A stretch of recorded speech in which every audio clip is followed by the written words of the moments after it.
விடுதலை புலிகள் பற்றி விடுதலை புலிகளுக்கான ஒரு வீர வரிகளை தான் அந்த பாட்டு. ஆனால் எனக்கு அதுக்கப்புறம் பார்த்தீங்கன்னா உலக நாடுகள் முழுக்க எங்கெங்கேயோ இருந்து இந்த விடுதலை புலிகள் இயக்கம் வந்து முடக்கப்பட்ட பிறகு அவர்கள் எல்லாரும் வெவ்வேறு நாடுகளுக்கு போயிட்டாங்க. ஆனால் அவ்வளவு பேருமே வந்து என்ன அண்ணா அண்ணா அண்ணான்னு கூப்பிட ஆரம்பிச்சாங்க. அது காரணம் வந்து இந்த ஒரு பாட்டு, இன்னும் என்ன தோழாங்கிற பாட்டுக்குள்ளே இருந்த அந்த அந்த அக்னி வரிகள் தான் அவர்களுக்கு ஒரு ஆறுதல் ஏற்படுத்துச்சு. பரவாயில்ல, ஒரு இவ்வளோ ஒரு திரையுலகத்துக்குள்ள நமக்கான அங்கீகாரத்தை யாரோ ஒரு படைப்பாளன் கொடுத்துருக்குறானே அப்படின்ற ஒரு நிம்மதி பெருமூச்சு அவங்களுக்குள்ள ஏற்பட்டுச்சு. ஸோ பெரிய ஒரு விஷயமா நான் அதை கருதுறேன். தங்களுக்கு பிடித்த பெண் கவிஞர்? பிடித்த பெண் கவிஞர் அப்படின்னா நிறைய பேர் இருக்கிறாங்க. நம்ம சங்க இலக்கியத்திலேருந்து சொல்ல போனால் நச்செல்லை அப்படின்னு ஒரு பெண் கவிஞர் இருக்காங்க. ரொம்ப அற்புதமான ஒரு பாடல்கள் எழுதியிருக்கிறாங்க. இப்பயா அதான் நான் வர்றேன், இங்கிருந்து ஆரம்பிச்சு அப்படி அதுக்கப்புறம் பார்த்தோம்னா காரைக்கால் அம்மையார் ரொம்ப பிரமாதமான இல்லை நம்ம படிக்கணும். ஆனால் அந்த அந்த பாட்டுக்கள் எப்படி இருக்கு, ஆண்டாள் பாசுரம் படிக்கணுங்க நீங்கள் கண்டிப்பாக முடிஞ்சால் உங்களுக்கு. ஏன்னா நீங்கள் நிறைய படிக்கிறீங்கிறதால சொல்கிறேன், அவ்வளவு அழகான ஒரு தமிழ் வந்து ஆண்டாள் பாசுரத்துக்குள்ள இருக்கும். எப்படி தான் அந்த பெண் ஒரு கிட்டத்தட்ட அந்த பெண் அந்த அவங்க எழுதுறதை வச்சு குறிப்பெடுத்து சொன்ன போனால் அந்த அறிவை தெரிவி மங்கை பெதும்பை பேரிழம்புன்னு சொல்கிறாங்கல்ல, அந்த வரிசையில் வரும்போது அவங்களுக்கு ஒரு 16 வயசு இருந்திருக்கலாம் அந்த பாட்டை அவங்க எழுதும்போது. சிறுமியாக தான், ஏன்னா செல்வ சிறுமீர்கள் அப்படின்னு தான் கூப்பிடுறாங்க. சிறுமீர்கள் ஒரு 16 வயசில் இருக்கிறவங்கள தான் சிறுமீர்கள் கூப்பிடுவாங்க. அப்படி அதான் அந்த வயதில் தான் அவங்க எழுதியிருப்பாங்க. ஸோ அவங்க பாட்டு அதுலேருந்து வந்தால் இப்போ திரையுலகத்தில் இருக்கிற ஒரே பெண் கவிஞர்னா தாமரை மட்டும்தான் இருக்கிறாங்க. ஆனால் எனக்கு அவங்க பாட்டு பிடிக்கும். அவங்களும் வந்து இப்போ நானும் முத்துக்குமாரெலாம் வந்த அதே தருணத்தில் தான் திரையுலகத்துக்கு அவங்களும் வர ஆரம்பித்தாங்க. ஆனால் அவங்களுடைய ஒரு விடாப்பிடியான கொள்கை ஒன்று உண்டு, அது ரொம்ப பிடித்தமான ஒன்று. என்ன அப்படின்னா, தமிழில் அதாவது எந்த ஆங்கில கலப்பும் இல்லாமல் தான் எழுதுவேன் அப்படின்ற ஒரு பிடிப்போடு இருக்கக்கூடிய ஒரு பெண் கவிஞர். அது உண்மையிலுமே பாராட்டப்பட வேண்டியது. கமர்ஷியலுக்காக நான் எப்படி வேணாலும் எழுதுவேன் அப்படின்னு சொல்லாமல் அவங்க அந்த மாதிரியான ஒரு ஸ்டாண்ட் எடுத்ததுங்கிறது ஒரு பெரிய விஷயம். ஆனால் அதுக்காக நான் அப்படி அந்த ஸ்டாண்ட் எடுக்கலை. நான் கமர்ஷியலுக்காக எழுதுவேன் அப்படிங்கிற ஸ்டாண்டோட தான் நான் உள்ளே வந்ததே. ஏன்னா என்னுடைய குருநாதர் வாலி சார் அவர் எப்படி இருப்பாரோ அந்த ரூட்டில் தான் நம்ம போகணும். அதனால் அப்படி தான். ஆனால் என்ன, நான் முதலே சொன்ன மாதிரி பாட்டு குழந்தைகள் பாடுகின்றன, அந்த கவனத்தை வைத்துக்கொண்டு எழுத வேண்டுங்கிறது மட்டும்தான் நான் எனக்குள் வைத்திருக்கிற சென்சார். அந்த அசிலி பிசிலின்னா என்ன மீனிங்னு கேட்டேன். அசிலி பிசிலி ஒரு அசமொழி. அசிலி பிசிலி அப்படின்னா அது ஒரு வெறும் மியூசிக்கல் வேர்டு கிடையாது, அதுக்காக போட்ட வார்த்தை கிடையாது. அது வந்து இந்த குஜராத் பகுதியில் அந்த இனத்துக்கு பேர் நான் மறந்துட்டேன். அங்கே ஒரு ட்ரைபிள்ஸ் மாதிரி வச்சுங்களேன், அந்த ஊரில் இருக்கக்கூடிய ட்ரைபிள்ஸ், அந்த பகுதியினர் அவங்க வந்து அந்த உடம்புல மேலே கழுத்தில் வந்து பல மணிகளை கோத்து, விதவிதமான கலர் மணிகளை கோத்து அணிஞ்சுக்குவாங்க, ஒரு நகை. அந்த நகைக்கு பேர் வந்து அசிலி ஃபிசிலி அப்படின்னு அந்த நான் பழங்குடியின அந்த இதில் படித்தேன். ஸோ இந்த வார்த்தை எனக்கு ரொம்ப பிடிச்சிருந்தது. இதை வந்து ஹாரி ஜெயராஜ்கிட்ட சொல்லும்போது இந்த வார்த்தை ரொம்ப நல்லா இருக்கு, அப்போ இதை நம்ம பாட்டாக பயன்படுத்துவோம்னு சொல்லி தான் அப்புறம் அசிலி ஃபிசிலி ஒரு ரசமொழி அப்படின்னு சொல்லி ஆரம்பித்தோம் அந்த பாட்டு. ஸோ இதுக்கு சின்ன ஒரு அர்த்தம் அப்படின்னு நம்ம சொல்லிக்கலாம். ஆனால் உண்மையும் கூட அது சார், நான் டிவி பார்க்க மாட்டேன், சாங்கு கேட்க மாட்டேன், எனக்கு சாங்கும் புரியாது. நான் 6th படித்தப்போ நான் ஃபஸ்ட்டு கேட்ட சாங் ஒவ்வொரு பூக்களுமே சாங் தான் சார். நான் இப்போவும் இந்த ஒரு சாங்கை மட்டும்தான் தொடர்ந்து பாடுவேன் சார். அதற்காக நன்றி சார். ரொம்ப மகிழ்ச்சி. நன்றிங்க, நன்றி. நீங்கள் யார் சொன்னீங்கன்னு தெரியல, ஆனால் இதே வார்த்தையை வந்து என்கிட்ட ஒருத்தர் சொன்னார். பெரும்பாலும் நான் திரைப்பட பாடலெல்லாம் கேட்கறது இல்லை, அதுக்கு நேரம் இல்லை. ஆனால் வந்து ரொம்ப விரும்பி ஒரு பாட்டு கேட்டேன். அப்புறம் தான் தெரிஞ்சுது அது வந்து நீங்கள் எழுதின பாட்டு அப்படின்னு சொல்லி. நான் சந்திக்கும் போது அந்த மனிதர் அந்த சந்திப்பை பற்றி, அந்த பாட்டை பற்றி ரொம்ப சிலாகிச்சு சொன்னார். அவர் வந்து டாக்டர் ஏபிஜே அப்துல் கலாம்.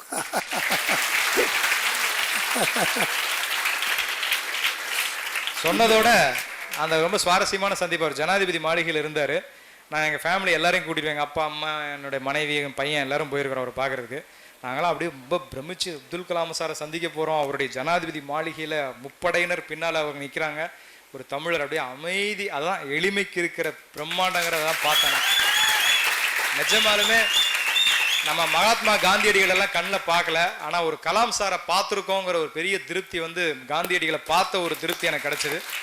அப்படி பேசும்போது அவருக்கு ஒரு சன்னமான ஒரு குரல் தான், ரொம்ப ஆளுமையாக கூட பேச மாட்டார். நாங்கள்லாம் போய் உட்காந்துனே, அப்படியா இந்த பாட்டு நீ தான் எழுதினீங்களா, எனக்கு தெரியாது, நல்ல பாட்டு, நான் சினிமா பாட்டெலாம் கேட்குறதில்ல, ஆனால் இந்த பாட்டு ரொம்ப பிடிச்சது, எங்கே பாடுங்க அப்படின்னாரு. எனக்கு பக்குன்னு ஆகி போச்சு. நான் ஜனாதிபதி மாளிகையில் போய் எப்படி போய் பாடுறது வந்து திகிலா இருக்கு. இருந்தாலும் கேட்கறது குடியரசுத் தலைவர் கேட்கிறாரு அப்படிங்கும்போது நான் பாட ஆரம்பிச்சேன். பாட கொஞ்ச நேரத்துல என் மனைவி பக்கத்து உட்காந்து நீயும் பாடுமா அப்படின்னாரு. ஓ, இது குடும்ப கோரசா வேற நடக்க போகுது. அப்புறம் எல்லாரும் சேர்ந்து அப்புறம் பாடி காமிச்சிட்டு அப்பதான் அவர் என்கிட்ட அந்த விஷயம் சொன்னாரு. மாணவர்களுக்கு அப்பையும் பாருங்க அவருடைய தாட்டு சினிமா மூலமா மாணவர்களுக்கான ஒரு பாட்டுகளை நீங்க எழுதி அதை மாணவர்களுக்கு கொண்டு போய் சேருங்க அப்படின்னாரு. சமீபத்தில் கூட ஒருத்தர் எங்கிட்ட இதை பத்தி ஒரு கோரிக்கை வச்சாரு. நான் இதெல்லாம் யோசிக்கும் போது தான் நான் ஒரு சின்ன ஒரு விஷயம் பண்ணலான்னு பாக்குறேன். தேர்வை சந்திக்க போகிற மாணவர்களுக்கு என்று ஒரு தேசிய கீதம், ஒரு பாட்டு ஒன்று தனியா ஒன்று பண்ணணும் அப்படிங்கிறத ஒரு ஐடியாவா எழுதிட்டேன். இதை வந்து இந்த பாட்டு இடம்பெற படம் வந்து ரொம்ப முக்கியமானது நண்பர்களே. அப்பதான் அந்த பாட்டு போய் சேரும். உதாரணமா அது தளபதி தளப்படங்கள்ல வந்தா மட்டும்தான் அது பெருசா போய் சேரும். ஸோ அதனால நான் அதுக்காக காத்திருக்கேன். ஸோ அப்படி ஏதாவது ஒரு சுச்சுவேஷன் கிடைக்குதா, அந்த மாதிரியான ஒரு நடிகர்கள் நடிக்கும் போது அதுக்கு வீச்சு பெருசு, உடனே போய் அதை அடுத்த நொடி ஒரு 2 கோடி பேரை போய் அந்த பாட்டு சேர்ந்துடும். அதனால நான் எழுதி வச்சிருக்கேன். அந்த சந்தர்ப்பம் அமையும் போது வெகு விரைவில் அப்படி ஒரு மாணவர்களுக்கான ஒரு பாட்டு, தேர்வை சந்திக்க போற மாணவர்களுக்கு கண்டிப்பா அதை பண்ணணும். அதே ஆங்கிளில் நந்தினி மகேஷ் அப்படிங்கிற இன்னொரு ஸ்டூடெண்ட்டும் எழுதியிருக்காங்க சார். ஸ்கூல் டேஸில் நான் பாடின முதல் பாடல் ஒவ்வொரு பூக்களுமே, அதற்காக நிறைய பாராட்டுகளை வாங்கினேன். மறக்க முடியாத அந்த நிகழ்வுக்கு காரணமான உங்களுக்கு மிக மிக நன்றி சார். நன்றி நன்றி. கவிதையே வெட்கப்பட்டு புன்னகைத்தது உனது வரிகளில், கவிதையே வெட்கப்பட்டு புன்னகைத்தது உனது வரிகளில், தொன்மையின் வடிவான நம் தமிழை இளமையின் களிராய் ஊட்டுகின்ற உன்னை போல் ஒரு பெண்ணான என்னால் என்றாவது ஒரு நாள் பாடலாசிரியர் ஆக முடியுமா? பாடலாசிரியர் ஆகிறதுக்கு வந்து இப்போ ஆண் பெண்ணுன்னு ஒன்றும் பெரிய வித்தியாசங்கள் கிடையாது. தாட் ப்ராசஸ் தான். நம்ம எப்படி சினிமாவுக்கு அடாப்ட் ஆகி நம்ம எந்த துறைக்குள்ளே போகிறோமோ, குதிரை ஓட்டுறவன் குதிரை ஏறி ஓட்டுறதுக்கான, இல்லைன்னா குதிரை தூக்கி தள்ளிட்டு அது ஓடிடும். ஸோ அந்த பயிற்சியை நம்ம எடுத்துக்கிட்டோம்னா அது ஆணாகட்டும். இப்போல்லாம் அப்படிலாம் இல்லை, இந்த பெண் இந்த துறைக்கு வரக்கூடாதுன்னா அப்படிலாம் இல்லை. நான் இப்போ வந்த ஃப்ளைட்டில் கூட ஒரு பெண் விமானி தான் ஓடிட்டு வந்தாங்க. அதனால் அதெல்லாம் ஒன்றும் ஃப்ளைட்டே ஓட்டுறாங்க, ராக்கெட் ஓட்டுறாங்க. வீட்டுக்குள்ளே வந்து 2 நாள் கரப்பாம்பூச்சி பார்த்து பயந்த பெண்கள் இருந்த காலம்லாம் போயிடுச்சு. இப்போ ஸ்பேஸில் போய் கல்பனா சாவ்லா 165 நாள் தனியாக இருந்தாங்க, வானத்தில் தனியாக, வெளியே சுற்றி மாற்ற பக்கத்தில் கூட யாரும் பேச்சு துணை கூட கிடையாது. அப்படிலாம் பெண்களுடைய சமுதாயம் முன்னேறிடுச்சு. அதனால் பாடலாசிரியராக பெண் ஆண் அப்படின்னு வித்தியாசம் இல்லை. ஆனால் என்னுடைய சின்சியர் அட்வைஸ் என்னவா இருக்குன்னா, இப்போ நான் சமீபத்தில் கூட நிறையா பாடல் எழுத வரவங்களுக்கு எல்லாத்துக்குமே சொன்னேன், பாட்டு எழுதுவதை தொழிலாக நம்பி வராதீர்கள். இது ஒரு தொழிலாக நம்பி வராதீர்கள். பாட்டு எழுத வேண்டும் என்பதை ஒரு ஹாபியாக வைத்துக்கொண்டு வேண்டுமானால் வாருங்கள். இதை நாம சோறு ஓட்டுறோம் அப்படின்னு நம்பி வராதீங்க. அது பெரிய போராட்டத்தை, ஒரு 3ஆம் உலகப் போரையே நீங்க செஞ்சு முடிச்சிடலாம் அதுல ஜெயிச்சு வெளியே வரதுக்குள்ள. இதுக்கு நீங்க வேற ஏதாவது நல்ல தொழில் பார்த்துட்டு போயிடலாம். அதனால இது நல்ல தொழில் இல்லைன்னு நான் சொல்ல வரல, இதுல அவ்வளவு போராட்டங்கள் இருக்கு. அதனால இதை வந்து ஒரு பொழுதுபோக்காக வைத்து இதை நம்பி நாம வாழ்ந்துருவோம்னு அப்படி கிடையாது. ஒரு புகழ் வேணும், ஒரு பேர் வேணும் அப்படிங்கிற அளவுக்கு நீங்க வர்றதா இருந்தா கண்டிப்பா பாடல் எழுத வரலாம். நீங்கள் கலைஞர் ஐயாவிடம் சொன்ன முதல் கவிதை என்ன? அதற்கான அவரின் பாராட்டும் அதற்கான உங்கள் உணர்வும் என்னவாக இருந்தது? கலைஞர் அவர்களுக்கு வந்து பெயர் போன ஒன்றே வந்து அவர் எப்பவுமே ஒரு படைப்பிலிருந்து சரியை கண்டுபிடிப்பதை விட தவறை கண்டுபிடிப்பதில் அவர் மாதிரி ஒருத்தர், ஒரு ஜீனியஸ் உலகத்தில் இது வரைக்கும் பிறந்ததே கிடையாது. எப்போ ஒரு மனுஷனால ரொம்ப கூர்மையா தப்பு கண்டுபிடிக்க முடியும்னா, ஒட்டுமொத்தமான படைப்பையும் யாரால உள்வாங்க முடியுமோ அவங்களால தான் தப்பு கண்டுபிடிக்க முடியும். ஏன் ஒரு டீச்சரால மட்டும் அவ்வளவு ஸ்பீடா திருத்திட்டு போகும்போது டக்கு டக்கு டக்குன்னு ரவுண்டு போட்டுட்டு போக முடியுதுன்னா, அவங்க அவ்வளவு தூரம் அதுல ஸ்கில்டா இருக்காங்க. அவங்க படிக்கும் போதே தெரியும் இது இதெல்லாம் சரியா இருக்கு, இது தப்பா இருக்கு. ஸோ அப்படிதான் கலைஞர். என்னுடைய முதல் நூல் வெளியீட்டு விழாவில் அவர் வந்து வெளியிடுறாரு. அப்போ இதே மாதிரி ரோமாபுரி பத்தி நான் கிளியோபாட்ராவை பத்தி எழுதியிருந்தேன். கிளியோபாட்ராவுடைய வர்ணனை எப்படி வந்து சீசர் கிளியோபாட்ராவை பார்த்தான் அப்படின்னு சொல்லி என்னுடைய கோணத்தில் நான் எழுதியிருப்பேன். அதை முழுக்க படித்து அவருடைய குரலில், அந்த அழகான அந்த கரகரத்த ஒரு குரல் இருக்கும் அவருக்கு, அந்த குரலில் படிச்சுட்டு 80 வயதில் நானே இதை ரசித்திருக்கிறேன் என்றால் நீங்கள் எல்லாம் எப்படி ரசிச்சிருப்பீங்க அப்படின்னு சொல்லிட்டு தம்பி வந்து ஒரு வரி பாட்டு கவிதை எழுதியிருக்காரு. அதில் வந்து அடிக்கும் காற்றில் பறவையும் பறக்கும், பேப்பரும் பறக்கும். நம்ம வாழ்க்கையில் நம்ம பார்ப்போம், திடீர்னு நம்ம கூடவே நடந்துட்டு வந்தவன் பெரிய அளவில் முன்னேறிடுவான். நம்ம உழைச்சிட்டு இருந்த நாம வந்து முன்னேறி இருக்க மாட்டோம். அப்போ நமக்கு தோணும், இவன் எப்படா இவ்வளோ ஹைட்டில் போயிட்டான், நாம இப்படி சாதாரணமாக இருக்கிறோமே அப்படின்னு நமக்கு தோணும். அந்த தோன்றதில் வச்சு நான் எழுதினேன், அடிக்கிற காற்றில் பேப்பரும் பறக்கும், பறவையும் பறக்கும், காற்று நிற்கும் போதுதான் தெரியும் பறப்பது பேப்பர் எது பறவை எது என்று அப்படின்னு சொல்லி. ஸோ அதிர்ஷ்ட காத்துல யார் வேணாலும் பறக்கலாம். அந்த அதிர்ஷ்ட காற்று எப்போதுமே உன்னை பறக்க வைக்காது.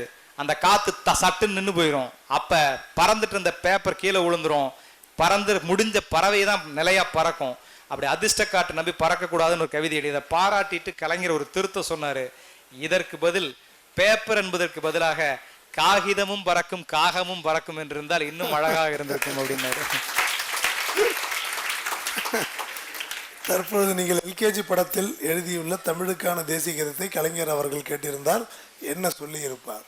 கண்டிப்பா எனக்கு அந்த பாட்டுக்கு தேசிய விருது வாங்கி கொடுப்பதற்கு முழு முயற்சி எடுத்திருப்பார். நிச்சயமா. அதாவது ஒரு படைப்பாளனை வந்துங்க, நான் கட்சி பேசலைங்க, ஆனா ஒரு படைப்பாளனை எப்படி நீங்க இன்னைக்கு கௌரவிச்சீங்களோ அது மாதிரி அவர் மாதிரி கௌரவிக்கிறதுக்கு யாருமே கிடையாதுங்க. அவர் அதுக்கும் வந்து அவரே ஒரு கவிஞர் தான். நான் இந்த மாதிரி ஒரு பாட்டு எழுதியிருக்கேன்னு இப்போ ரிலீஸ்ன்னு வைங்களேன், நான்லாம் சொல்லவே வேணாம். காலையில் 5 மணிக்கு எனக்கு ஃபோன் வந்திருக்கோம், எல்கேஜி படத்தில் பாட்டு கேட்டேயா, அந்த பாட்டு ரொம்ப பிரமாதமாக எழுதியிருக்கேன் அப்படின்னு சொல்லி அதை ஒரு பொதுக்கூட்ட மேடையில் பேசி அதை ஒரு செய்தியாக்கி கலைஞர் பா. விஜய் பாட்டை பாராட்டினார் அப்படின்ற செய்தியை தலைப்பு செய்தியாக்கி நமக்கான அங்கீகாரத்தை எங்கேயோ உட்காந்துட்டு வாங்கி கொடுத்துருப்பார். ஸோ அப்படிப்பட்ட யாராக வேணா இருப்பாங்க. ஒரு கார்ட்டூன் தான் போட்டிருப்பாங்க, ஆனால் அவங்களுக்கு காலையில் 4:30 மணிக்கு அவங்களுக்கு காலையில், ஏன்னா 4 மணிக்கு எந்திரிச்சிருவாரு. எந்திரிச்ச உடனே அவனுக்கு பேப்பர்லாம் படிச்சுட்டு யார் நல்லா பண்ணிருக்காங்க, குமுதம் படிச்சு எல்லாம் படிச்சிருவார். படித்து முடிச்சோன்னா ஃபோன் பண்ணி இது நல்லா பண்ணியிருக்கியா, இது சரியா பண்ணு, எல்லாத்தையும் அவர் சொல்லுவார். இதெல்லாம் நம்ம வந்து அவர் அரசியல் கட்சி தலைவராக அவர் ஒரு இந்த தலைமுறை வந்து பார்க்குது. அப்படி இல்லை, அது எல்லாருக்குள்ளே இன்னொரு முகம் இருக்கும். அப்படி வந்து கலைஞருக்குள்ளேருந்து ஒரு பெரிய முகத்தை இன்னைக்கு தலைமுறை கற்றுக்க வேண்டிய ஒரு விஷயம் இருக்குது. என்ன அப்படின்னா, காலையில் 4 மணிக்கு எழுந்திருப்பது அப்படிங்கிற ஒரு மிகப்பெரிய ஒரு பழக்கம். எந்திரிச்ச உடனே யோகா முடிச்ச உடனே அன்னைக்கு வர்ற ஒட்டுமொத்த உலக செய்திகள் அவருக்கு தேவை. அவர் கடைசி 93 வயசுலங்க அவர் வந்து ட்விட்டர் அக்கௌண்ட் வச்சிருந்தாருங்க. 93 வயசுல ட்விட்டர் அக்கௌண்ட் வச்சிருந்தார். அந்த ட்விட்டர் அக்கௌண்ட்ல டச் ஸ்கிரீன் போன் அவங்க பிஏ தான் யாராவது பண்ணுவாங்க இல்லையா, அப்போ அஃப்கோர்ஸ் அவங்களுக்கு கை நடுங்கும், வயசானவங்களுக்கு டச் ஸ்கிரீன் யூஸ் பண்ண முடியாது. ஆனால் அவர் வந்து நான் தான் பண்ணணும், அதை எப்படி பண்ணணும்னு சொல்லு அப்படின்னு சொல்லி அது நடுங்க கையோடு அவர் வந்து அதை டைப் பண்ணுவார். அப்போ என்னன்னா, வயது எனக்கு முக்கியம் கிடையாது, நான் இந்த ஜென்ரேஷனுக்கு அப்டேட் ஆகிட்டே இருக்கணும் அப்படின்னு 93 வயசுல ஒரு மனுஷன் நினைச்சிருக்காரு பாருங்க. அப்போ நம்ம எவ்வளோ அப்டேட்டாக இருக்கணும். ஸோ இந்த மாதிரி நிறைய விஷயங்கள் நம்ம அவர்கிட்ட இருந்து படிக்கிறது, எழுதுறது, ஓயாமல் உழைக்கிறது நிறைய கற்றுக்கணும். அது குறிப்பாக இங்கே இருக்கிற இந்த ஐஏஎஸ் படிக்கிற ஸ்டூடெண்ட்ஸ் வந்து கண்டிப்பாக அவர்கிட்ட இருந்து கற்றுக்க வேண்டிய லெசன் நிறைய இருக்கு. எல்லை ஊடுருவல் தாக்குதல், வீர மரணம் யாருக்கு? பதில் கூற விளைகிறார்கள். இதன் மூலம் பதிலடி கொடுக்க வேண்டுமாம். பதிலடி கொடுக்க வேண்டுமாம். பதில் அடி என்றால் அது எப்படி சரி என்றாகும்? கைது செய்வதும் சுட்டு வீழ்த்துவதும் காட்டு மிராண்டிகளுக்கு பதில் என்றால் கைம்பெண்ணிற்கு என்ன பதில் உரைப்பீர்கள்? உச்சி குளிர்ந்து மாறுதட்டி வீரம் பேசுபவர்களின் வாயிலும் வீரனின் மனைவி விதவைதான். நெற்றி பொட்டிலே முத்தம் பதித்து நெடுந்தூரம் போனவன் திரும்பி வரும் நாள் எண்ணி தினங்களை திணறி தள்ளுபவர்களுக்கு ரத்தம் படிந்த சீருடை எப்படி பதிலாகும்? வம்சம் தாங்கி வாசலில் நிற்பவளுக்கு தெரியாது பெட்டியோடு போனவன் பெட்டியிலேயே வருவான் என்று. புகைப்படத்தை காட்டி அப்பா என்று கூறச் சொல்லும் கொடுமைக்கு யாரிடமேனும் பதில் இருக்கிறதா? கேள்விகள் கேட்கும் நிலையிலிருந்தும் வாய் திறவாமல் கணவரின் சீருடையை உதறி பிள்ளைக்கு போட்டு வழி அனுப்புவளை கண்டு உணர்ந்தேன் நான். அவள் பதில் கேட்கவில்லை, தன் பிள்ளையின் மூலம் பதிலுரைக்க விழைகிறாள் என்று. தேசிய கொடியை வானுயர உயர்த்தி பிடித்திருப்பது நைலான் கயிறல்ல, எங்கள் தாலி கொடி.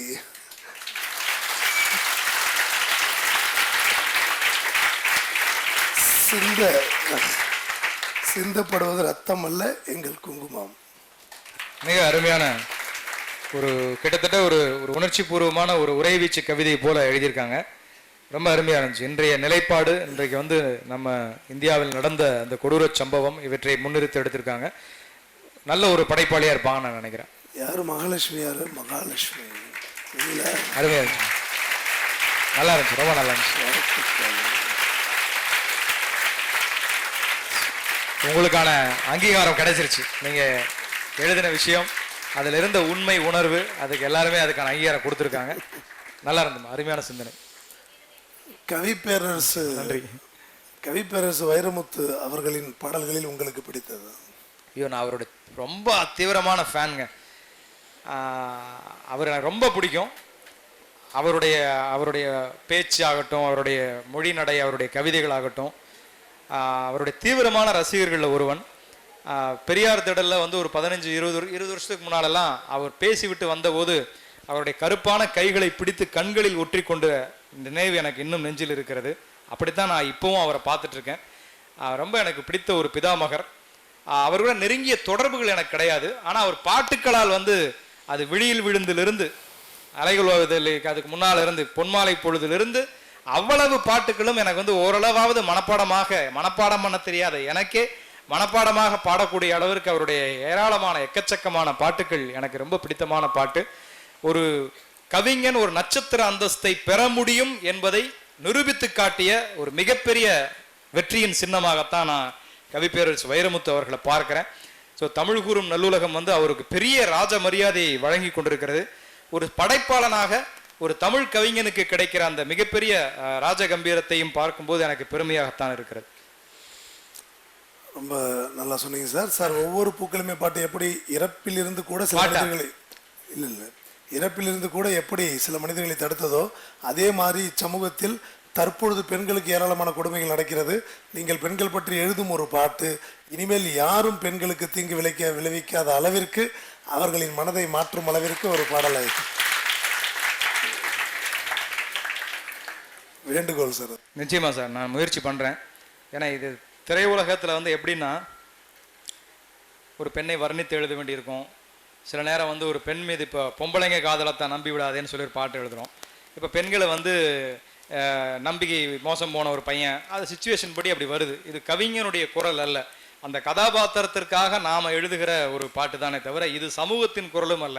அந்த கதைக்குள்ளே இருக்கு, அதை நாம் அதுக்காக நம்ம அந்த இடத்துல எழுதுகிறோம். அதுக்காக பெண்கள் எல்லாருமே மோசமானவங்க அப்படின்னு கிடையாது. இன்னும் சொல்லப்போனால் நம்மளுங்க தான் பல பேர் மோசமாக இருக்கான், அவங்கெல்லாம் கரெக்டாக தான் இருக்கிறாங்க, இவங்க தான் போய் தப்பாக பண்ணிட்டு. ஆனால் நான் எப்போவுமே வந்து பெண் சமூகத்தை தப்பு சொல்லவே மாட்டேன். இவர்கள் வலை விரிக்கிறாங்க, அந்த அறியாமல் சில பேர் வந்து மாட்டிக்கிறாங்க. அந்த அறியாமையிலிருந்து பெண் சமூகம் விடுபடணும். ஒரு காவல்துறை அதிகாரி தான் சொன்னார், you are looking very cute அப்படின்னு ஒரு மெசேஜ் போட்டால் இது யார் போட்டான்னு சொல்லி தேடுற அளவுக்கு இன்னைக்கு பெண்கள் வந்து போயிட்டாங்க. அது யாருன்னு தெரிஞ்சுக்கணுமா? Who are you, what's your name, please text me, I can't able to wait அப்படின்னு 4 மெசேஜ் பண்ணியிருக்கா அந்த பொண்ணு அந்த பையனுக்கு. நீ கியூட்டாக இருக்கேன்னு சொன்ன ஒரே ஒரு வார்த்தைக்கு எவனோ ஒருத்தன் சொல்கிறான்ட்டு போகாமல் 4 மெசேஜ் போட்டது என்ன ஆயிடுச்சு? நான் இவ்வளோ பெரிய விபரீதத்தை கொண்டு வந்து விட்டுச்சு இல்லையா? ஸோ நம்ம அழகை வர்ணிக்கிறது மாத்திரம் தான் நம்ம கொடுக்கப்படுற கௌரவம்னு சொல்லி பெண்கள் அழகோட தன்னை சம்மந்தப்படுத்திக்கவே கூடாது. அறிவோட மாத்திரம்தான், கிளியோபாட்ராவா தான் இருக்கணும். நம்ம வந்து உலக அழகியாக வேண்டிய அவசியமே இல்லை. உலக அழகி நமக்கு நாட்டுக்கு தேவையே கிடையாது. அதெல்லாம் முழுக்க வியாபாரம் விளம்பரத்துக்காக ஆக்கப்படுறது தான். அதோட முடிஞ்சு போச்சு. உலக அழகிங்கிறது நம்ம ஊரில் சோப்பு விற்கிறதுக்கும் ஷாம்பு விற்கிறதுக்குமா செய்யப்பட்ட ஒரு பிராண்டு. எனக்கு தெரிஞ்ச ஐஸ்வர்யா ராயை விட இந்த அரங்கத்தில் அழகான பொண்ணுங்கெல்லாம் இருக்கிறாங்க. நான் சொல்றது திரும்பி சொல்றேன், அழகுங்கிறது புறத்தோற்றம் கிடையாது, அகத்தோற்றத்தை வைத்து தான் இருக்கிறது. ஸோ அதனால நாம வந்து ஐஸ்வர்யா ராய் ஆகணும். நிறைய அந்த விஷயம் நிறைய சொல்ல வேண்டி இருக்கு. பட் இருந்தாலும் நேர குறைவால. ஆனால் நிறைய அந்த அழகுணர்ச்சியிலிருந்து பெண்கள் கொஞ்சம் விடுபட்டு வெளியில் வரணும். நிறைய வந்து காஸ்மெட்டிக்ஸ் வாங்குறது, அந்த க்ரீம் வாங்கி பூசிக்கிறது, இது வாங்கி நம்ம கருப்பாக இருக்கிறது மாறணும்னு நினைக்கிறது. இப்போ உதாரணமாக நீங்கள் முதல்ல கேட்டதில் நீங்கள் என்ன, ஆமாம், தோடு போடுறது, இந்த உங்கள் இளமைக்கு என்ன காரணம் அப்படின்னு சொல்கிறீங்க இல்லையா? நான் எந்த க்ரீமுமே யூஸ் பண்ணுறது கிடையாது, எந்த ஒரு விஷயமே. அதிகபட்சமாக நான் ஒரே ஒரு சீக்ரெட் மட்டும் சொல்லித்தரேன். இது எங்கள் அம்மா வந்து எனக்கு சொன்னது, எங்கள் மனைவி எனக்கு சொல்லி கொடுத்த சீக்ரெட்டு. அதிகபட்சம் வீட்டில் சும்மா இருந்தேன்னா இந்த எலுமிச்சம்பழம், அதுக்கப்புறம் அதில் கடலை மாவு, பாசிப்பருப்பு மாவு 3ஐயும் ஒன்றா மிக்ஸ் பண்ணி நமக்கே ஃபேஷியல் பண்ணிக்கிறது. இதை விட ஒரு பெட்டர் ஃபேஷியல் எந்த பியூட்டி பார்லரில் யாராலையுமே செய்ய முடியாது. இதை நீங்கள் ட்ரை பண்ணி பாருங்கள். ரொம்ப பளிச்ச ஒரு ஏங்க, நம்ம பிறந்தப்ப இருந்த தோல் தாங்க கடைசி வரைக்கும் இருக்கும். அது திடீர்னு க்ரீம் போட்டு எப்படிங்க மாறிடாது? அது மாறாது. அந்த நேரத்தில் நம்ம கொஞ்சம் பவுடர் போட்ட மாதிரி ஃப்ரெஷ்ஷாக இருக்கும், அவ்வளோதான். ஸோ இன்னொன்று, நம்ம அழகை பார்த்து தான் ஒருத்தன் பழகிறான்னா அவன் தேவையே இல்லையே.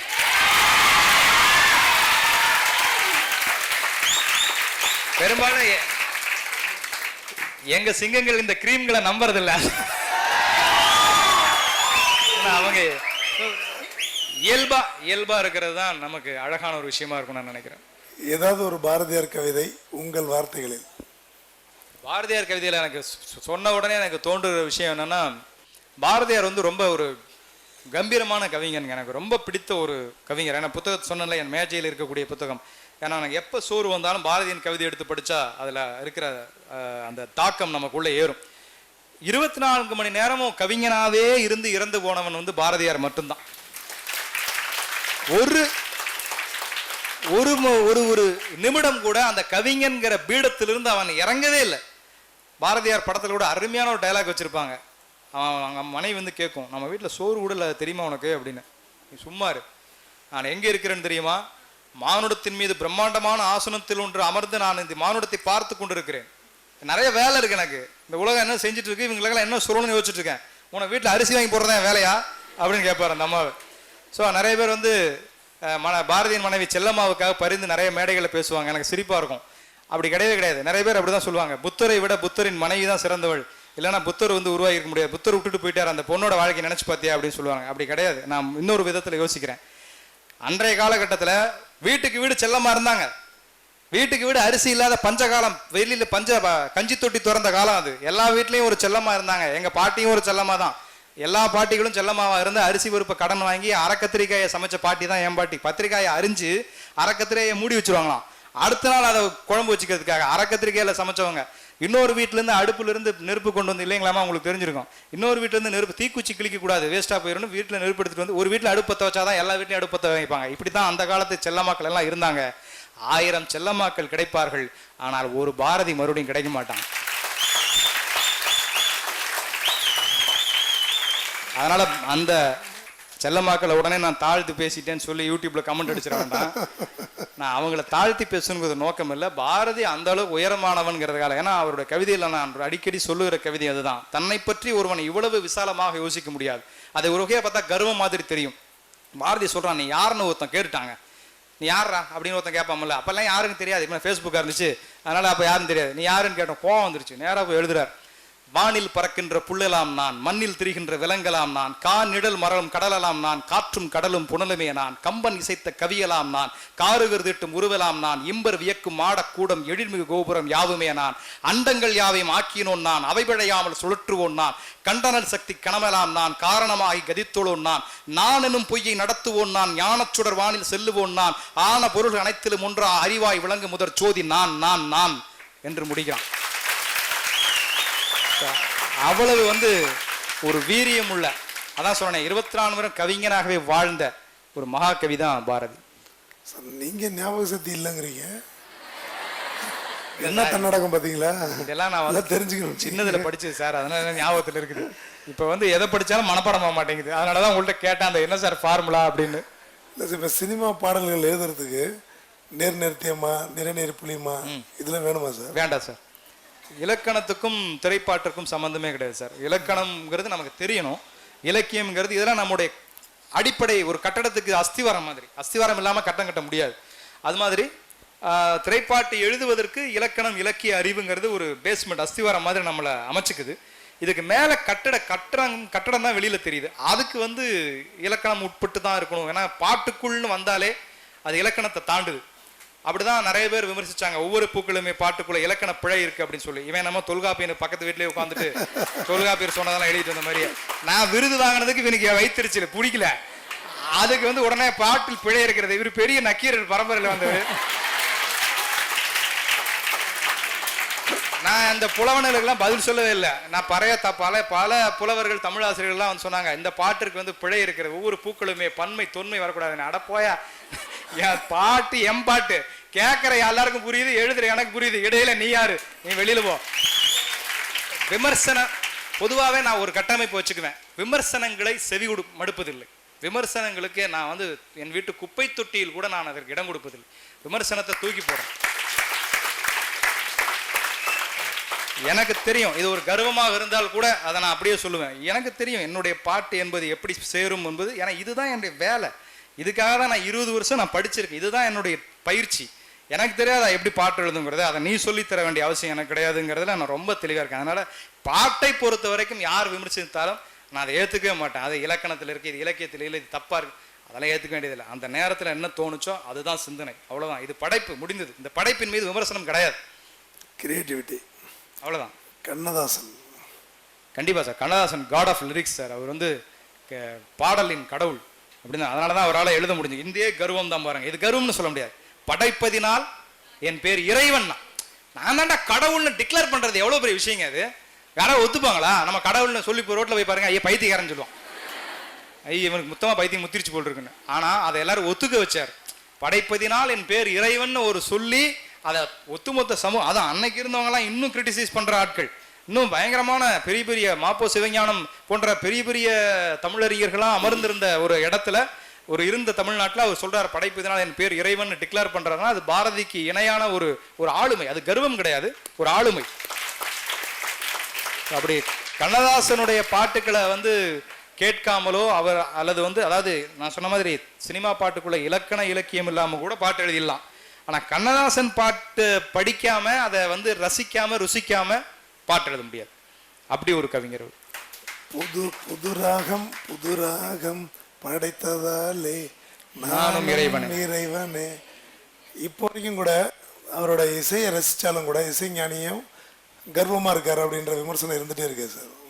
சார் இசைங்க அதான் சார், நம்ம சில மனிதர்கள் வந்து நான் அப்படி தான் எடுத்துப்பேன் சார். இப்போ வந்து இசைஞானி இளையராஜா ஆகட்டும், இல்லை கவி பேரரசு வைரமுத்து அவர்களாகட்டும், நான் அதிகமாக நேசிப்பேன். பதிலுக்கு அவங்களும் நம்மளை நேசிக்கணும்னு அவசியம் கிடையாது. நம்ம முதல்ல அந்த தெளிவுக்கு வந்துடணும். நம்ம நிலாவை நேசிக்கிறோம், நிலா பதிலுக்கு நம்மளை நேசிக்குது கிடையாது.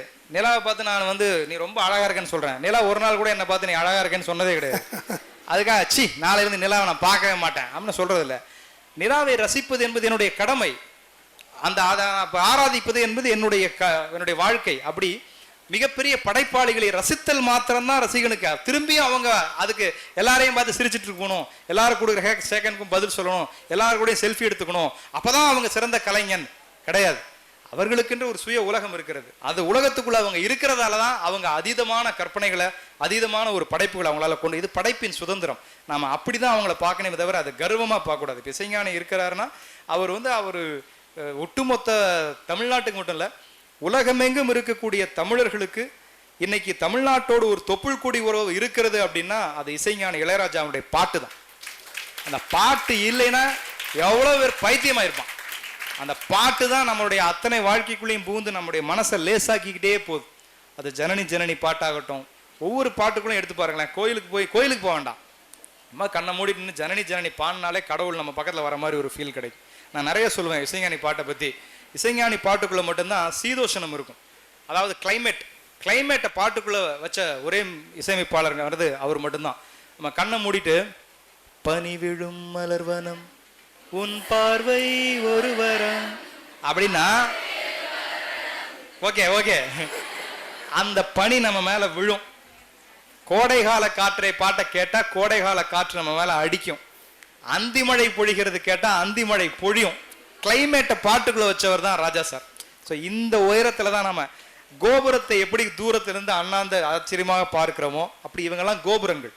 நாம் அவர்களை வணங்கி அதை வந்து நம்ம போற்றுவதுதான் நாம் அவர்களுக்கு செய்கிற நன்றியாக இருக்க முடியும் தவிர பதிலுக்கு கோபுரமும் நம்மளை வணங்கணும்னு நினைக்கக்கூடாது. Fine sir. நாங்கள் எக்கனாமிக்ஸில் காப்பிரைட்ஸ் பற்றிலாம் படிக்கிறோம் சார். இப்போ இளையராஜா சார் வந்து அந்த இஷ்யூ பெருசாகிறாரு. இப்போ உங்களுக்கு உங்கள் பாட்டுக்கெல்லாம் காப்பிரைட்ஸ் பண்ண வருதா சார்?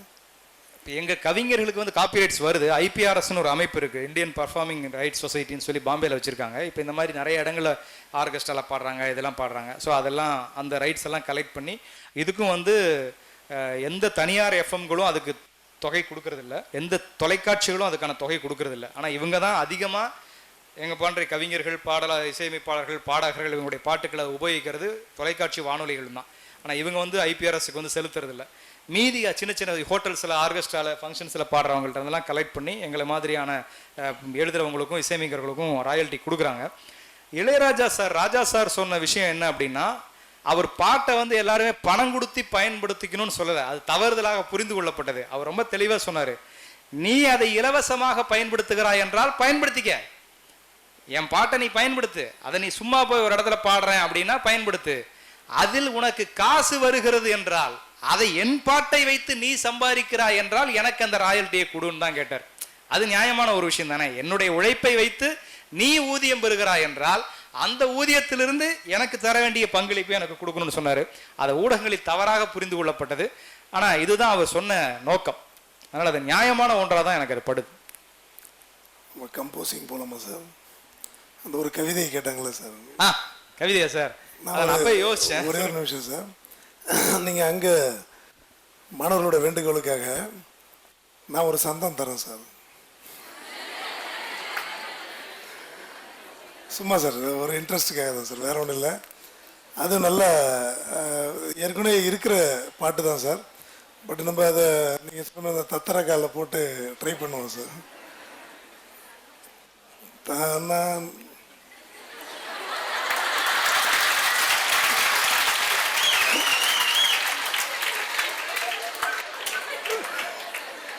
தானே தானே தானே வேற வரிகளில் கேட்கணும்ல நம்ம. ஏன்னா அவங்க குருநாதர் பாட்டு வேற. அவ்வளோதான் சார். அந்த டியூனில் ஏதாவது இல்லை, அதில் அப்படியே போக வேண்டியது சார். மியூசிக் டேரக்டர் தானே, சொல்லுங்க, எனக்கு சந்தோஷம் சொல்லுங்க. தானே தானே தானன்னா தன்னே தானன்னா தன்ன தானே தானே நன்னா தானன்னா தன்ன தானன்னா தந்த நன்னை தானே நன்னா தந்த நன்னை தானே நன்னா தந்த நன்னை தானன்னா நன்னை தானே நன்னா தானே தானே தன்னை தானன்னா தானே தானே தன்னா தானன்னா தன்னே தானன்னா தரதானே தானே தன்னா தானன்னா. சார் மியூசிக் டேரக்டர் சார் ரெடியா சார்? ஸோ இந்த நேரம் தான் ஆகும் ஒரு பாட்டு எழுதுறதுக்கு. இந்த நேரம் ஆகும்னா அது எல்லாருக்கும் அப்படி ஆகாது. அது ஒரு சிலருக்கு அந்த மாதிரி அந்த வேகத்தில் ஒரு செய்ய முடியும். ஸோ இந்த இடத்துல வந்ததுக்கப்புறம் ஆகலைன்னா அது ரொம்ப சரியில்லாமல் இருக்கும். ஏன்னா அவ்வளோ ஒரு எனர்ஜியான ஒரு இடம் இது. ஸோ நான் இங்கே இருக்கிற சுச்சுவேஷனே என்னோட சுச்சுவேஷனை வச்சுக்கிட்டேன். ஸோ அவர் என்ன சந்தோஷம் சொன்னார்னா, தனன்னா நே நன்னே தானன்னா தன்னே தானன்னா தன்னன்னா நே நானே நானே தாரண்ணா நே நானே நானே, இதான் சந்தம். ஸோ இதுக்கு என்ன எனக்கு வரி தோணுச்சுன்னா, ஐஏஎஸ் ஆகணும்னா படிக்கணுண்டா, நல்லா படிக்கணுண்டா, சும்மா உலகத்தையே உள்ளங்கையில் ஜெயிக்கணுண்டா, நீயும் ஜெயிக்கணுண்டா, வெள்ளக்காரன் சாதிச்சதும் அமெரிக்கா போதிச்சதும் பேசுனது போதும் போதும், நம்ம ஆளு ஆள வேணும், அதுக்கு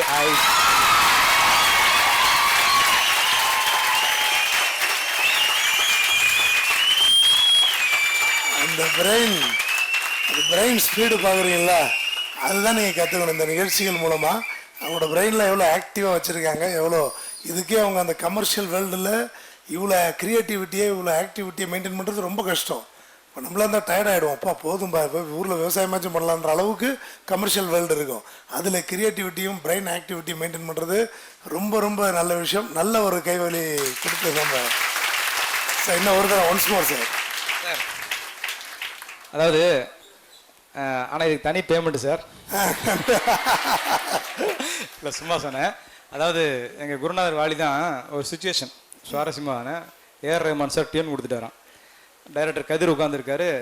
ஒரு ரொம்ப இளமையான ஒரு ரொம்ப அழகான ஒரு ஹிந்திலேருந்து ஒரு பொண்ணை சோனியா பிந்திரியான்னு ஒரு பொண்ணை கொண்டு வந்திருக்கோம். சோனாலி பிந்தியார். அந்த பொண்ணை பார்த்தாலே நமக்கு உங்களுக்கே வந்து அப்படி இருக்கும். ஸோ அதை நீங்கள் அதை பற்றி ஒரு பாட்டு நினச்சானா அப்படி யோசிச்சுட்டு இருந்து சோனாலி பிந்தியாரை கூட்டு வந்துட்டானுங்க அந்த அந்த அறைக்கு. வந்து பார்க்குறாரு வாலி சார். அப்படின்ட்டு வத்தலை போட்டுட்டு சரி டியூன் என்னப்பா சொன்னாராம். சொல்லி கேட்டுட்டு பேசாமல் இருக்காரு. என்ன பாட்டு எழுத மாட்டேங்கிறாரு அப்படின்னு உட்காந்துருந்தாரு. இப்போ அந்த பொண்ணை கூட்டிகிட்டு போயிட்டாங்க. என்ன சார் இவ்வளோ பெரிய அழகான போட்டு பார்த்துமா உங்களுக்கு வரி வரலன்னு. யோ எனக்கு வர வேண்டியது இன்னும் வரலையா, எங்கேயா செக்கு? அவரை வந்து வச்ச உடனே தான் சொன்னாராம், என்ன சந்தம், தன்னண்ணான நனனே தன்னை தனனான நனனே எழுதிக்கியா, என்ன விலை அழகே சொன்னார் விலைக்கு வாங்க வருவேன், விலை உயிர் என்றாலும் தருவேன், இந்த அழகை கண்டு வியந்து போகிறேன் அப்படின்னு சொல்லி அப்படி கடகடகட நான் சொன்ன பாட்டு தான் அந்த பாட்டு. இப்படி வந்து சில அந்த ஃப்ளோலேயே நம்ம இருக்கும்போது அது வரும். அப்படி வந்து இன்னைக்கு இந்த சார் சொன்ன சந்தத்துக்கு வந்த பாட்டு ஐஏஎஸ் ஆகணும்னா படிக்கணுண்டா, நல்லா படிக்கணுண்டா, சும்மா உலகத்தையே உள்ளங்கையில் ஜெயிக்கணுண்டா, நீயும் ஜெயிக்கணுண்டா. வெள்ளக்காரன் ஜாதிச்சதும் அமெரிக்கா போதிச்சதும் பேசுனது போதும் போதும், நம்ம ஆளு ஆள வேணும், அதுக்கு ஐஏஎஸ் ஆகணும்னா படிக்கணுண்டா, நல்லா படிக்கணுண்டா. Super sir. இறுதியாக எங்கள் மாணவர் சே கார்த்திக்னு ஒருத்தர் உங்களை பற்றி ஒரு கவிதை எழுதி அமைச்சிருக்காரு சார். உனக்கு நீதான் ராஜா, உன்னை பொறுத்தவரை யாருக்கும் தூக்காதே கூஜா, பொறு தவறை உன்னை தூக்கி எறிந்து பொறுத்தவரை வெறுத்தவரை, பொறு தவறை உன்னை தூக்கி எறிந்து வெறுத்தவரை, மீண்டும் மீண்டும் கெஞ்சாதே வெறு தவறை, உன்னை ஊக்குவிக்க 4 பேர் உள்ளவரை, எப்பொழுதும் உறுதியாக இருக்கட்டும் உன் உள்ள அறை. கள்ளப்பணம் உள்ளவன் ஏழைக்கு இறப்பதில்லை, நல்ல மனம் உள்ளவன் ஏழ்மைக்கு இறப்பதில்லை. பெரியரா, மாயையில் ஆழ்ந்து விடா வாடாதே, உன்னுள் ஓடுவது இளமை குருதி, வீணா யாருக்கும் பணியாதே, கிடைக்காது உன் இளமைக்கு உறுதி. நீ துவண்டு சென்றால் அது வெற்றுப்பாதை, நீ துணிந்து சென்றால்தான் அது வெற்றி பாதை அப்படின்னு உங்க பேச்சிலேருந்து அவர் எடுத்து அதே கண்டென்ட்டை மாத்திருக்காரு சே கார்த்திக். மைக்கில் சார். ரொம்ப அருமையா இருக்கு நண்பர் தோழர், நல்ல பிரமாதம் எழுதிருக்கீங்க. யாரு? கார்த்திக். சே கார்த்திக் வெளியில இருக்கீங்க. ஓகே ஓகே, ரொம்ப பிரமாதம். உங்களுடைய ஏன் வெக்கப்பட்டு உட்காந்துட்டீங்க? கவிதை தானே எழுதியிருக்கீங்க, ரொம்ப பிரமாதம் இருந்துச்சு, நல்லா இருந்தது. ஸோ இந்த இந்த பருவம் தான் நமக்கான அந்த படைப்பு வெளியில வர்ற நேரம். ஆனால் நிறைய எழுத ஆரம்பிங்க. ஸோ கவிதை என்பது என்னன்னா எழுத எழுத வரும், எழுத எழுத வந்ததுக்கு அப்புறம் நம்ம விடணும்னு நினைச்சாலும் அது விடாது. ஸோ அதான் கவிதைக்கு இருக்கக்கூடிய பெரிய சக்தியை. அதனால நிறைய எழுதுங்க, கண்டிப்பா நல்ல ஒரு கவிதைகள் உங்களால் கொடுக்க முடியும். வாழ்த்துக்கு. அடுத்த சிவகார்த்திகேயன் படம் ஒன்று வருது, இப்போ அடுத்து ரிலீஸ் பண்ண படம் பேரு ஹீரோ வச்சிருக்காங்க. அந்த படத்தை இப்பதான் ஆரம்பிச்சிருக்காங்க. ஸோ அதுலேயும் ஃபுல் சாங் நான் எழுதுறேன். இவன் இசையில். அதே மாதிரி இப்போ அந்த அஜித் சார் நடிக்கிற நேர்கொண்ட பார்வை அந்த படம், அவர் இப்போ கழுகு பார்ட் 2 அந்த படம் இப்போ ரிலீஸ் ஆகுது அடுத்த படம். அதே மாதிரி குருதி ஆட்டம்னு ஒரு படம், அதுவும் இவன் மியூசிக் தான். கிட்டத்தட்ட ஒரு 2-3 மாசமாகவே ஒரு 5 படம் இவன் கூடவே தான் நான் தினசரி அவரும் நானும் சந்திச்சு பேசுறது எழுதுறது இப்படியே இருக்கு. இது மட்டும் இல்லாமல் இது ஒரு 20 வருஷம் நட்பு சார். நாங்கள் 2 பேரும் சேர்ந்து துள்ளுவதோ இளமையில் எழுத ஆரம்பித்தோம் 2 பேரும். அந்த பாட்டு எல்லா பாட்டும் நான் தான் எழுதியிருப்பேன். வயது வாவா என்கிறது நிறைய பாட்டு இருக்கும் அந்த படத்தில், நல்ல ஹிட் சாங் அப்போ. ஸோ அதுலேருந்து அந்த நட்பு ரொம்ப அருமையாக. ஸோ அந்த கூட்டணி வந்து எனக்கு ரொம்ப பிடிச்ச. கவிதையை சொல்லவா கூட அந்த கூட்டணி தானே சார் அது? கவிதை கார்த்திக் ராஜா. கார்த்திக் ராஜா அது வந்து உள்ளம் கொள்ளை. சுந்தர்சி திரைப்படங்கள் ஜாஸ்தி பண்ணிருக்கீங்களா சார்? ஆமாம் சார். அதே மாதிரி அவர் எங்க கோயம்புத்தூர்காரருங்கிறதால சார் அவரை வந்து என்ன கோயம்புத்தூர்காரராகவும் அவர் எனக்கு ரொம்ப பிடிக்கும் என்ன அவருக்கு. அதே மாதிரி இந்த ஸ்பீடு தான் அவர் சுந்தர்சி சார் பார்த்தீங்கன்னா ஒரே நேரத்தில் 2-3 படம் பண்ணிட்டு இருப்பார். அவருக்கு டக்கு டக்குன்னு பாட்டு வேணும். இப்போ கூட அன்னைக்கு ஹிப்ஹாப் தமிழா தான் இசை அந்த பாட்டுக்கு, விஷால் நடிக்கிற படம், அதில் நான் பாடல் எழுத கூப்பிட்டுருந்தாங்க. போனோம், ஹிப்ஹாப் தமிழா தான் மியூசிக் டேரக்டர் வந்தார். நான் முதல் முறை, ஏன்னா ஹிப்ஹாப் தமிழாவை பொறுத்து என்னன்னா அவரே பாட்டு எழுதிக்குவார், அவரே பாடிக்குவார், இப்படி ஒரு மியூசிக் டேரக்டர் அவர். ஸோ ஃபர்ஸ்ட் டைமாக வந்து அவர் வந்தார். ரொம்ப சின்ன பையன், எனக்கு இப்போ தான் முதல் முறையாக நான் அவர் நேரில் பார்த்தேன். பார்த்துட்டு அண்ணா அண்ணான்னு சொல்லி ரொம்ப மரியாதை பேசிட்டு இருந்தார். ஆனால் நீங்கள் எதாவது ஒன்று சொல்லுங்கண்ணா அப்படின்னு, நான் டியூன் போடுக்கிறேண்ணா எதாவது சொல்லுங்கண்ணா அப்படின்னு. அப்போ நான் என்ன சொல்கிறேன்னு ஃபஸ்ட்டு எழுத போகிறோம் அப்படின்னு எனக்கும் எப்படி அவர் எடுத்துப்பாருன்னு தெரியல. அப்போ நான் சொன்னேன், நல்ல ஒரு வரி சொன்னேன், ஒரு அழகாக ஒரு பெண்ணை வர்ணிக்கணும் சார்னாரு. ஏதோ சொன்னேன், கேரமல் காதலி என்னை நீ காதலின்னு ஏதோ ஒன்று சொன்னேன். அதை சொன்ன உடனே பாடுற, கேரமல் காதலி என்னை நீ காதலி. அப்புறம் உன்னால ஏதோ ஒரு வரி சொன்னேன், நல்லா அப்படி போலாம். வரிகளுக்கு டியூன் போடுறோம், அப்படியே எழுதி நம்ம எழுதி 2 லைன் எழுதி கொடுத்தேன். அப்படியே பாடினாரு. ஸோ 10-15 நிமிஷத்தை பாட்டை முடிஞ்சிருச்சு. என்ன போகலாம் முடிஞ்சிருச்சானே? முடிஞ்ச நீங்கள் போகலாம், அடுத்த பாட்டில் சந்திப்பேன். ஸோ இப்படி நீங்கள் வந்தப்பையும் இப்பயும் என்ன வித்தியாசம் உணர்றீங்க சார்? வந்தப்போ வந்து ஒரு பாட்டு எழுதுகிற ப்ராசஸ் வந்து பெருசாக இருந்தது. இப்போ நான் வந்து மியூசிக் டைரக்டரை பார்த்து அப்புறம் நாளைக்கு வர சொல்லி டியூன் கொடுத்து அதை நான் வீட்டுக்கு போய் 1 வாரம் எழுதி ஒரு 15 பல்லவி சரணம் எழுதி கொண்டு வந்து அப்புறம் அதை டைரக்டர் சூஸ் பண்ணி அதை ப்ரொடியூசர் ஓகே பண்ணி அப்புறம் பாடகர் பாடுங்கிறது ஒரு இவ்வளோ பெரிய ப்ராசஸ். இப்போ இந்த இடத்துக்கு கடவுள் நம்மளை கூட்டிகிட்டு வந்த ஒரு காரணத்தால் இப்போ பாட்டு எழுதுறதுங்கிறது நான் சொன்ன மாதிரியான ஒரு 2 மணி நேரம் தான் அதிகபட்சம். இல்லைனாலும் என் வீட்டில் ஃபோன் பண்ணுவாங்க, இப்போ எங்கே இருக்கிற, ஏன் வீட்டுக்கு இன்னும் வரல, இல்லை நான் பாட்டு இல்லையே, நீ 2 மணி நேரத்துக்கு மேலே பாட்டு இருக்க மாட்டியே, அந்த அளவுக்கு அதை மாட்டி விட்டுருச்சு. அந்த மாதிரி கொஞ்சம் நீங்கள் வந்து கொஞ்சம் டியூன்லாம் கொஞ்சம் ராகமாக இழுத்து வரும் சார். ஆமாம். இப்போ நான் கேட்குறேன், அப்படியே ஒரு உரைநடையை கொஞ்சம் ஸ்பீடாக வாசிக்கிற மாதிரியே இருக்குது சார். அது எப்படி சார்? இல்லை இன்னைக்கு ட்ரெண்ட் மாறிடுச்சு சார். இன்னைக்கு வந்து இன்னைக்கு ரசனை வந்து மக்கள் மத்தியில் இருக்கிற மக்களுடைய ரசனை தான் சார் சினிமா பிரதிபலிக்குது. நெருப்புடா நிறைய பேர் வந்து என்ன நினைக்கிறாங்க, வாசிக்கிற மாதிரியே இருக்கு சார். இல்லை அதுக்கு என்ன உள்ள ஒரு பதில் இருக்குன்னா சார், இப்போ நிறைய பேர் இந்த பொள்ளாச்சியில் பயங்கரம் நடக்குது, எவன் எங்கேயாவது வெட்டினாலும் சினிமாவை பார்த்து தான் வெட்டினாங்கிறான், ஏதோ ஒரு அசம்பாவிதம் நடந்து வச்சு சினிமாவை பார்த்து தான் செஞ்சோம் இப்படின்னு எளிதாக சமூகத்தில் இருக்கிற குற்றங்களை மறைக்கிறதுக்கு இன்னொருத்தர் மேலே பழிய போடுறதுங்கிறது நமக்கு ஆரம்பத்துலேருந்தே கைதேர்ந்த கலை தான். ஐயோ ரப்பர் நான் எடுக்கலைங்க இவன் தாங்க எடுத்தான்னு சின்ன வயசில் ஆரம்பித்த பழக்கம் அது இப்பயும் தொடர்ந்துட்டு இருக்கு. ஸோ சினிமா மேலே எல்லாத்தையும் தூக்கி போடுறது. சினிமா எவ்வளோ நல்ல விஷயம் சொல்லி கொடுக்குது. அம்மாவை இப்படி பார்த்துக்கேன்னு சொல்லி எம்ஜிஆர் காலத்துலேருந்து கையில் ரஜினிகாந்த் சார் இருந்து காலம் எத்தனை பேர் வீட்டில் அம்மாவை கையில் தூக்கிட்டு சுற்றுறோம். இப்போ நல்லது சொன்னால் எடுத்துக்க மாட்டான், கெட்டதை சொன்னால் எடுத்துக்குவான். இல்லை அவனுக்கு என்ன பிடிக்குதோ அதை மட்டும் எடுத்துக்கிறது. ஸோ இதுதான் நம்ம மக்கள் சினிமா வந்து மக்களுடைய சிந்தனைகளை அது பிரதிபலிக்குது. அந்த விதத்தில் இன்னைக்கு ட்ரெண்ட் சேஞ்ச் ஆயிருச்சு. இன்னைக்கு மக்கள் வந்து ரொம்ப நீண்ட சந்தங்கள் கொண்ட பாட்டுகளை கேட்கறது இல்லை. ஏன்னா என் பையனே சொல்கிறான், ஐயோ அது வேணாம்ப்பா அது அனிருத் தான்ப்பா அப்படின்றான். ஸோ அவனுக்கு வந்து அங்கே அந்த ட்ரெண்டு ஹிப்ஹாப் தமிழா பாட்டு எழுதிட்டியா அப்படின்றான். ஹிப்ஹாப் தமிழா எங்கிட்ட பாட்டு எழுதுறதுக்கு அவன் சந்தோஷப்படுறாரு, இவன் வந்து அவன் என்ன சொல்ற ஹிப்ஹாப் தமிழா எழுதிட்டியான்னு இவன் சந்தோஷப்படுறான். ஸோ அப்படி வந்து மாறிடுச்சு. ஸோ அந்த ட்ரெண்டுக்கு தகுந்த மாதிரி. அதனால் நம்ம என்ன புரிஞ்சுக்கணும்னா மக்கள் ரசனைக்கு தகுந்த மாதிரி சினிமா மாறுது, சினிமாவுக்கு தகுந்த மாதிரி நம்மளும் அதுக்கு போயிட்டு இருந்தால் தான் நம்ம நடந்துட்டு இருக்க முடியும். ஸோ எப்பொழுதுமே எங்களோட கடைசி கேள்வி ஒன்று இருக்கும் சார், உங்களுடைய வாழ்க்கையின் பிரதிபலனை அடைந்து விட்டதாக, பிறவி பலனை அடைந்து விட்டதாக நினைக்கிறீர்களா? பிறவியின் பலனை இல்லை சார். ஏன்னா எனக்கு என்னுடைய தூரம்ங்கிறது எனக்கு தெரியும். நான் என்னோட உயரம்ங்கிறது இது இல்லை, என்னோட உயரம் என்ன அப்படிங்கிறது எனக்கு தெரியும். ஸோ அந்த உயரத்தை நான் அடையும் போது தான் எனக்கு ஒரு நிம்மதி பெருமூச்சு வரும். ஸோ அதனால் அந்த உயரத்தை நோக்கிய போராட்டமும் பயணத்தையும் எந்த வலியும் இல்லாமல் ரொம்ப சுவாரஸ்யமாக பண்ணணும் அப்படிங்கிறது தான் என்னுடைய ஆசை. ஸோ அதுதான். ஸோ வானம் வரை யோசிக்கிறீங்க? வானம் வரைன்னு இல்லை, எனக்கு சில கனவுகள் இருக்குது. இப்போ திரைப்பட பாடலாசிரியராக சாதிச்சிட்டோம், அதெல்லாம் எனக்கே தெரியுது. பாட்டுக்கள் வந்து இன்னைக்கு ஒரு அழியா பாட்டுகளாக கண்டிப்பாக ஒரு 10 பாட்டாவது 3000 பாட்டில் அழியா பாடல்கள் இருக்குது. அடுத்தது புத்தகங்களாகவும் இருக்குது. ஆனால் இன்னும் கொஞ்சம் தூரம் பெரிய பெரிய இலக்குகளை நான் வச்சுருக்கேன். ஸோ அதை அடையும் போது அது சொன்னால் நல்லாயிருக்கும். ரொம்ப சந்தோஷம் சார். ஏன்னா நான் அதான் சொல்கிறேன், திரும்பியும் த சீக்ரெட் புத்தகம் சொல்லி தருவதே உன் இலக்குகளை சீக்ரெட்டாக வைத்திருக்க வேண்டும்ங்கிறது தான். அதான் சொல்கிறேன் ஃபர்ஸ்ட் லெசன்.